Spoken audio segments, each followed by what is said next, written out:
저는요 무슨 얘기까지 들었냐면 한국 시장은 한국의 금융투자 시장은 안녕하십니까. 안녕하세요. 네, 머니방의 슈퍼 개미를 꿈꾸는 기자 송준영. 여러분들의 가려운 것을 긁어드리는 효자손 기자 이용호 기자입니다. 네. 근데 이렇게 지금 난리가 났습니다. 저 한숨부터 쉬기 시작하는데 오늘 주제 네. 보고서 네. 저 동학개미 운동의 그 군사입니다. 한 명의 병사로서 참전을 했는데 네, 열심히 참전하셨죠. 네, 무너지는 장을 제가 바쳤거든요. 그렇죠. 저의 동지와 함께. 네. 근데 이 개미들에게 세금을 내기 시작합니다. 세금을. 그렇죠. 이것 때문에 정말 난리가 났습니다. 이러다 개미들 다 죽는 거 아니냐? 네네네. 이런 얘기 정말 많이 나오고 있습니다. 그래서 오늘은 이 주식 양도세를 어떤 게 좀 이슈가 되는지 그 논란들을 한번 짚어보고 한번 이야기 나누는 그런 시간을 갖도록 하겠습니다. 지난달 말이었죠. 네, 정부에서 어떤 하나의 정책 방향을 제시했습니다. 이름이 좀 길어서 제가 한번 좀 볼게요. 금융투자 활성화 및 과세 합리화를 위한 금융세제 선진화 추진 방향. 간략하게 좀 말씀드리면은 금융투자 소득에 대해서 세금을 매기겠다. 이게 골자거든요. 세금 예민하죠. 네. 근데 그 중에서도 이렇게 개미들이 좀 불타오르게 하는 그런 게 있는데 그게 바로 주식 양도세 부과입니다. 사실 뭐 그 이전에도 대주주들에게는 수익에 대해서 세금을 부과를 했었어요. 근데 이제는 대주주뿐만 아니라 한 주 가지고 있는 당신에게도. 네. 물론 한 주. 갑자기 네. 그렇죠. 네, 뭐 부담감이 엄청나게 많은 주식을 가지고 있는 또 다른 슈퍼 개미에게도 세금을 물리겠다. 그러니까 어떤 조세의 형평성을 이렇게 맞추게 되는 것이죠. 그리고 이게 또 하나 주식만 이렇게 부과하는 것이 아니라 채권이라든지 그리고 펀드 이거를 하나로 뭉쳐서 이렇게 세금을 부과하는 것이거든요. 그래서 주식뿐만 아니라 뭐 내가 채권도 투자한다, 펀드도 투자한다 이러면은 좀 더 계산이 좀 더 복잡해질 수가 있는 것이죠. 주식 양도소득세를 약간 좀 간략하게 설명을 드리면은 2023년부터 비과세 구간인 2천만 원을 넘어서는 수익을 거두게 될 경우 3억 원 이하로는 20%, 3억 원을 초과하게 되면은 25%의 세금을 부과하겠다. 이런 내용인데 물론 확정된 건 아니에요. 네네. 네. 지금 공청회도 하고 지금 이야기가 사실 많이 큰일 되고 납니다, 공청회. 긴장하시고 오셔야 돼요. 그렇죠. 가서 약간 따져야 되나? 약간 이런 게. 네. 정부에서는 너무 화내지 마시고 인센티브도 주겠다. 그렇게 해서 나온 게 아까 말씀드린 2천만 원 이하의 이득에 대해서는 비과세를 하겠다. 그리고 손익통산 제도를 도입하겠다. 이게 뭐냐면은 내가 결과적으로 손실을 입었는데 세금을 내야 돼? 이거는 봐주겠다라는 거죠. 네. 그래서 그건 좋네요. 그렇죠. 수익을 더해가지고 손실이 난 경우에는 그 세금을 매기지 않겠다라는 것이고, 그리고 손실에 대해서 2월 공제가 됩니다. 아까 말씀드린 거는 1년 단위로 봤을 때 어떤 주식 양도소득에 대한 세금을 내는 것인데, 아니 작년에 나는 손실이 1억 넘게 났어요. 그렇죠. 예, 그럴 수 있잖아요. 그렇죠. 1억 났고 1억 넘게 손실이 났고 올해는 2천만 원 이상. 그렇죠. 2,001만 원에 그래서 세금을 내야 돼. 네. 그럴 수 있어요. 그렇죠. 주식시장에서 가능한 시장 가능해요. 그렇죠. 근데 너무 억울하잖아요. 네. 그래서 이거를 합산해서 과거 3년까지, 당연히. 최근 3년까지 해서 합산을 해서 세금을 매기는 이런 혜택을 준 거죠. 그리고 또 하나 양도소득세를 부과하는 반대급부로 거래세, 증권 거래세를 지금 현재 0.25%거든요. 한번 거래할 때. 근데 이거를 2023년에는 0.15%. 거래세는 낮추고 양도소득세는 새롭게 범위를 넓히고. 이게 사실 골자입니다. 그리고 하나 더 추가를 하자면은 주식 양도소득세를 이렇게 계산할 때 1년으로 퉁쳐서 이렇게 하는 것이 아니라 월별로 이렇게 계산을 하게 됩니다. 네. 그래서 만약 예를 들어서 1월에 내가 3천만 원의 어떤 그 차익을 거뒀는데 여기에 대해서 세금을 부과하게 되는 것이죠. 1천만 원에 대해서. 와. 그래서 2월 달에. 와, 뭔가 철저해 보이는데요. 그렇죠. 엄청 정부 철저해 보이죠. 계획이. 그래서 매월 이렇게 해서 뭐 1년 단위로 이렇게 하고 야.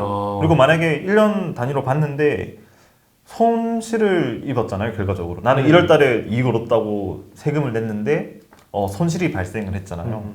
그러면은 이거는 또 그 다음 해에 환급 신청을 해야 됩니다. 신청을 또 해야 돼요? 네, 그렇죠. 아니, 너무 복잡하잖아요. 좀 약간 복잡해지긴 네. 한데 물론 이게 완전히 결정된 것은 아니에요. 이것은 뭐 또 다르게 시스템적으로 또 바꿀 수 있는 부분이긴 하니까 일단 약간 그렇게 이해를 하시면 될 것 같습니다. 네. 우리 주린이 입장에서 들으면 네. 결국에는 세금을 떼가겠다. 저 이런 생각이 들어요. 왜냐면 네. 그 아까 긴 제목에 보면 금융투자 활성화라는 단어가 나오거든요. 그렇죠. 네. 근데 2천만 원 수익에 대해서 그 이하까지는 이제 세금을 매기지 않겠다고 해서 정부에서는 굉장히 혜택이라고 말씀을 하시는데 주린이 입장에서는 그렇지 않습니다. 그렇게 지금 개미들한테 물리겠다는 거니까 소득이 있는 곳에 세금이 있다라는 그렇죠. 것도 굉장히 훌륭한 정의예요. 뭐 따지지 않습니다. 저 그런 건. 근데 중요한 건 이거예요. 과연 금융투자 활성화라는 제목을 걸고서 내놓을 수 있는 방안인가, 추진 방향인가 이런 생각이 드는데요. 우리가 주식을 하는 이유는 전 그렇게 생각을 해요. 노동시장에서 이루어지는 나의 소득 대비 주식시장에서 이루어지는 소득이 한번 더 많아봤으면 좋겠다. 이런 꿈을 꾸고 있거든요. 그렇죠. 그러면 3천만 원 이상 수익을 낼 수 있다는 걸 항상 주린이들은 꿈을 꿉니다. 그렇죠. 자다가도 꿔요. 꿈에 나와요. 근데 3천만 원에 예를 들어서 3천만 원을 투자해서 투자 수익이 났을 경우에 세금이 발생하는데 10만 원 단위에서 이루어지던 뭔가 비용이 이제는 100만 원 단위로 커진다. 그렇죠. 그럴 경우에 과연 누가 큰 돈을 투자를 해서 과거처럼 금융 투자를 하겠는가? 개미들은 그러니까 저 같은 개인 투자자라도 더 큰 돈을 굴려서 더 큰 수익을 낼 계획을 가지고 있는데 강한 세금이 지금 계속 부여된다고 한다면 결국에는 금융 투자 활성화가 아니라 한국 시장을 떠나게 만드는 결과가 되지 않을까? 아니면 주식 투자를 오히려 포기하게 만드는? 그래서 그냥 정부에서 걱정하는 게 그거 아닙니까? 단타라든지 아니면 단기 투자를 좀 더 줄이고 장기 투자를 통해서 자금 활성화 이제 이 금융 투자를 활성화시키겠다고 하는데 더 큰 돈을 굴려서 뭔가 수익을 낼 수 있는 환경이 아니라 그야말로 소액을 가지고서 주식 투자를 해라. 좀 저는 이렇게 받아들였어요. 좀 단단히 화났습니다, 저. 그렇죠. 이 시장이 과연 2023년부터 활성화가 될까?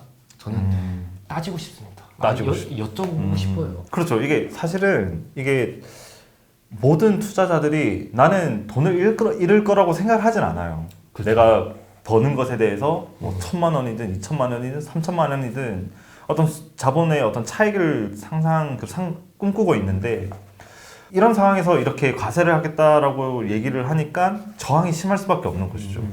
예를 한번 들어볼게요. 내가 주식 투자를 해서 3천만 원의 어떤 수익을 거뒀어요. 그러면은 2천만 원까지는 비과세입니다. 그러면 이 1,000만 원에 대해서는 주식 양도소득세가 부과가 되는 것이죠. 20%의 어떤 세금을 부과하면은 계좌에 1,000만 원이 찍히는 건데 20%를 빼고 나면은 800만 원만 찍힌다는 그렇죠. 거죠. 네. 200만 원이 나라 곳간으로 간다라는 이런 이야기니까. 네네. 갑자기 그렇죠. 마음이 힘들어져요. 왜냐면 100만 원, 200만 원 수익 내기도 주식시장이 굉장히 힘들거든요. 그렇죠. 예측을 하고 분석을 해서 들어가는 시장에서 네. 그 예측과 분석이 항상 맞으리라는 법이 없기 때문에 내가 리스크를 감당해서 들어가서 성공을 했는데 몇백만 원이 사라지면 굉장히 거기서 오는 그 마음의 부담이 앞으로는 어떻게 되지? 그렇죠. 힘들어집니다. 이게 갑자기 훅 들어오니까 사실은 이게 좀 무서운 거죠. 네. 정부의 입장도 물론 사실 있습니다. 네. 개인 투자자들은 3천만 원, 4천만 원, 난 분명히 이렇게 수익을 거둘 거라고 생각을 하지만 어떤 정부가 지금까지 어떤 계산을 해보니까 상위 5%만 그 정도의 수익을 내더라. 나머지 95%는 증권거래세는 줄어들고 양도소득세는 비과세로 이렇게 되니까 크게 세금 부담은 없을 것이다. 이렇게 얘기를 하고 있는 것이죠. 네. 이런 방식이 기존의 미국이나 일본하고 비교하면 네. 좀 비슷하게 가는 건가요? 사실 조금 비슷합니다. 아, 네, 미국도 거의 한 20% 가까운 그런 양도소득세를 부과하고 있고 일본도 비슷하고 네네. 그리고 거래세 같은 경우는 양쪽에서 부과하는 그런 곳들도 있거든요. 뭐 프랑스라든지 뭐 이런 곳은 거래세도 부과하고 양도소득세도 부과하고 사실 뭐 선진국들의 어떤 과세 체계를 비춰보면은 그동안 우리나라 같은 경우에는 양도소득세가 없었던 것이 그러니까 물론 있었죠 대주주들한테는 그런 부분에 좀 차이를 이제는 좀 키 맞추기가 됐다. 약간 이렇게 보면 될 것 같아요. 대신 하나 또 생각해 볼 게 이렇게 똑같이 비슷하게 이렇게 제도가 만들어졌을 때 어떤 시장의 메리트는 어디가 더 있을 것이냐라는 것은 조금 다른 문제죠. 혹시 투자하면서 북한 미사일 쏘면 무서워요, 안 무서워요? 저는 네. 그때부터 등줄기에 땀이 네. 한 방울 흐릅니다. 그렇죠. 이거 뭐야 갑자기 왜 쏴 하면서 우리 시장이 너무 많이 흔들려요. 그리고 북한에서 나오는 발언 하나에도 우리 주식시장은 굉장히 크게 흔들리더라고요. 그렇죠. 그래서 이 리스크가 너무 커요. 한국 근방에서 일어나는 이 소식들에 의해서 주식시장이 너무 심하게 흔들린다. 그렇죠. 우리나라는 좀 약간 외부적인 영향이 사실 좀 영향을 사실 많이 받기는 하죠. 네, 그거는 좀 부인할 수 없는 부분이고 네. 미국도 뭐 그런 상황이 있으면은 증시가 흔들리거든요. 네. 네, 그거는 뭐 어느 나라 증시나 마찬가지인데 상대적으로 우리나라는 조금 더 디스카운트 되어 있다. 이런 측면에서 만약에 봤을 때는 같은 양도소득세에 뭐 같은 가세 체계에 이렇게 비교를 하면은 해외로 가겠다라는 개인 투자자들이 많은 것도 약간 그런 측면에서 볼 수 있다라는 거죠. 그렇겠네요. 물론 정부는 그런 식으로 얘기를 합니다. 지금 우리나라 국내 주식 같은 경우는 2023년부터 그 2천만 원까지는 그 비과세 적용인데 해외 주식은 그대로 250만 원 비과세가 250만 원밖에 혜택이 없거든요. 네. 그래요. 그렇게 측면으로 봤을 때는 우리나라가 좀 더 효율적인 측면에서 좋지 않냐 이렇게 볼 수도 있는 거죠. 그렇게 말할 수 있겠네요. 네. 세금이 발생한다는 거에 대해서는 아니 뭐 그렇게 큰 건 아니에요. 근데 이제 디테일한 부분에서 네. 좀 더 인센티브를 줘야 된다. 좀 더 줘야 된다. 예를 들어서 거래세가 있는데 여기 양도소득세까지 같이 부과된다면 개인 투자자들에게 어떤 반응을 일으킬지 그런 것도 좀 생각을 해봐야 되지 않을까요? 근데 거기에 대해서도 그 이중과세라는 이야기 정말 많잖아요. 네, 이중과세 맞죠? 얘기가 나오죠. 근데 이중과세에 대해서 정부는 뭐라고 얘기를 하냐면은 세금의 어떤 그런 그 개념이 다르다고 얘기를 해요. 거래세는 말 그대로 거래 과정에서 나오는 것에 대한 부과하는 세금인 거고 양도소득세는 이 소득에 관련돼서 세금 부과하는 것이기 때문에 이 두 개 개념이 다르다는 거죠. 그래서 이중과세는 아니다. 네, 그런 입장이긴 합니다. 제가 정부 쪽 사람은 아니에요. 네. 맞는 말이긴 한데요. 네. 과연 개인 투자자들이 네. 실질적으로 느끼는 감정은 네. 조금 다르지 않을까요? 그렇죠. 많이 다르죠. 근데 거기에 대해서 좀 약간 물론 정부가 뭐 손익통상제도라든지 뭐 2월 공제라든지 이런 걸 많이 도입하긴 했지만 좀 더 좀 개인 투자자를 달랠 수 있는 그런 것도 좀 필요하지 않을까? 네. 그런 지적도 사실 있기는 하죠. 네네. 네.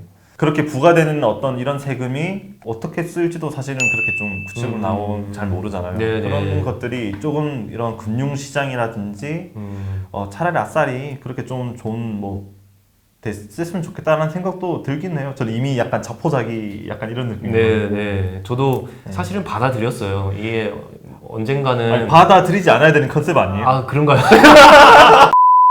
어떤 정책들이 계속 나오게 되잖아요. 그러면은 이 정책들에서 내가 어떻게 대응할 건지 여기에 대해서 고민을 하는 게 되게 제일 중요하다고 생각을 해요. 네.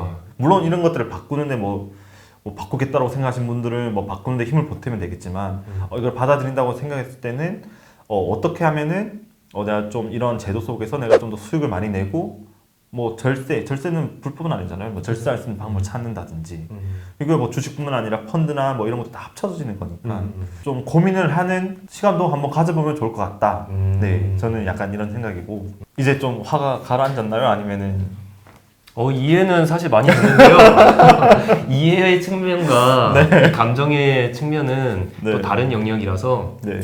그래도 어떻게 하겠습니까? 우리 주식 투자자들은 이 많은 리스크를 안고서 투자를 하는 거기 때문에 이것도 하나의 또 새로운 리스크라고 볼 수도 있고 그래서 앞으로 좀 더 똑똑하게 투자를 하기 위해서는 알고 갈 필요는 있겠다라는 생각이 좀 듭니다. 그동안에는 많이 바뀔 수 있으니까 뭐 투자자로서 뭐 이렇게 목소리를 낼 수도 있고 네, 관련된 내용은 네, 여기까지. 궁금한 점 있으면은 뭐 댓글로 이렇게 남겨주시면 저희 PD들이 네, 저희가 네, 댓글 열심히 남겨둘 테니까 댓글도 많이 남겨주시고요. 다음 시간에는 좀 더 주식 시장 안에서 좀 더 핫한 종목들 제가 이거 하나 가져와가지고 이야기해보는 그런 시간 한번 가져보도록 하겠습니다. 요즘에는 또 네. 언택이잖아요. 그렇죠. 언택트 이거 관련된 종목들 네, 대장 많죠. 할수 있고 핫하죠. 썰을 풀어보는 이게 왜 이렇게 핫한지 좋아요. 네 그런 것을 한번 이야기를 나눠보는 그런 시간 한번 가져보도록 하겠습니다. 네 이상 슈퍼개미가 되고 싶어하는 송준영 기자고요. 여러분들의 가려운 것을 긁어드리는 효자손 기자 이용호 기자였습니다. 네 감사합니다. 감사합니다. 까먹은 게 있는데 이게 정말 중요한 부분이거든요. 네네. 이 제도와 관련돼 가지고가 아니라 구독과 좋아요 부탁드립니다. 아유 고생하셨습니다. 고생하셨습니다. 네, 투자는 그래도 하셔야 돼요.